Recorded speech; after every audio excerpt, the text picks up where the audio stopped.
Hey YouTube, I'm Marcus. I'm your host here from Tech Shit, new program about tech. Today I'm going to be talking about the Apple Keynote, which was this morning. It was in the morning in America, but 7 p.m. over here in Ireland. And so we watched it earlier, and we were pretty happy. So Steve Jobs, he came in, and everybody's happy, big applause, happy to see him, hoping for something big. We've been waiting so long for a tablet, and finally it could be here. So he came on and he started talking about the slow, chunky, the bad computers of the past, and and he showed us the new ones. And then he showed us an iPhone and a MacBook, and was there anything in between, was what he asked. And frankly there isn't, except for netbooks. They're slow, they run PC, not great for us Mac users. And so then you unveiled this big thing called the iPad.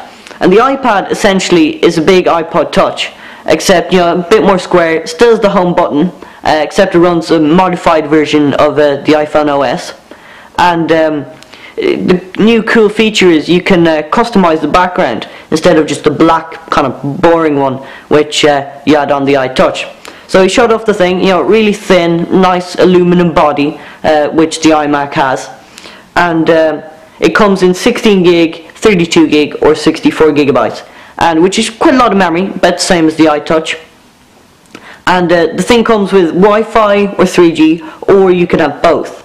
So the kind of advantages of 3G is you can pop a SIM card in, so when you're out, you can still go on the internet.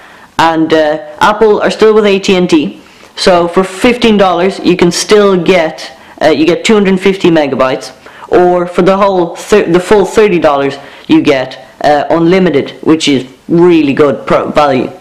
And so for $499 was the starting price, a revolution for Apple, whose prices have always been over $1,000. And for $499 you get an Apple tablet which has 16 gig of memory and Wi-Fi. It doesn't have 3G. Or you can go up to 32 gigs and you get Wi-Fi and you can add 3G, but it bumps up the price. And the top is the 64 gig Wi-Fi and 3G. And the Wi-Fi models of these will ship in 60 days, and you can get with 3G as well, but they'll ship in 90 days. And then Steve Jobs unveiled the iBooks, which is the iTunes equivalent to e-reader. And so you can read books on this thing. It looks really nice. It has a HD screen, full HD, and you buy the books from the iTunes store. They're $5 up to $15, and you can read. It's a full book, and it's nice. I look forward to it. Start reading books again. And the thing, it can still run old iPhone apps. They don't look great because it is a bigger screen, so the red's lower. And but they unveiled a new iPhone SDK, which meant iPad SDK, which means you can these new apps which are made for the iPad, and it'll look really good. And it's 10 inches, as I said, HD. And Steve Jobs showed it off by going on YouTube and showing a HD video, and it looked really good on the screen. And then he went on to do things like iCal, iPhoto, and Mail. And these things, they've gone from being less of an iPhone thing and more to desktop. So iPhoto, for example, had face recognition, something only the desktop had. And Mail and iCal had pop-up windows, and it looked really nice. And then there was a dock, and you plugged the thing in and it started charging. So you could use the iPad as a desktop mode and then a laptop. And it had a keyboard as well, so more like a desktop. And then there was also a cover, which it put the whole thing at an angle, so it looked really good when you're watching videos on this HD screen. And you can buy it unlocked as well, and so you should pop in any SIM card and it'll work.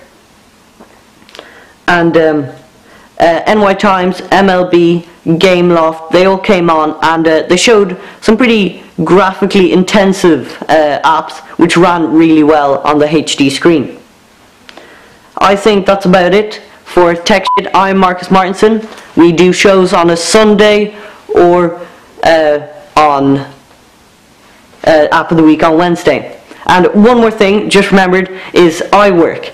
And iWork is $10 for $10 an app, so you get Keynote, Numbers, and Pages, so $30 altogether. And you have iWork on the thing, fully functioning. You know, it comes with templates and all of it, almost identical to the desktop version. And so for $30, pretty good value instead of the $100 which you pay for the desktop version. And you know, very nice. And that's it. Thank you very much for Tech. I'm Marcus Martinson.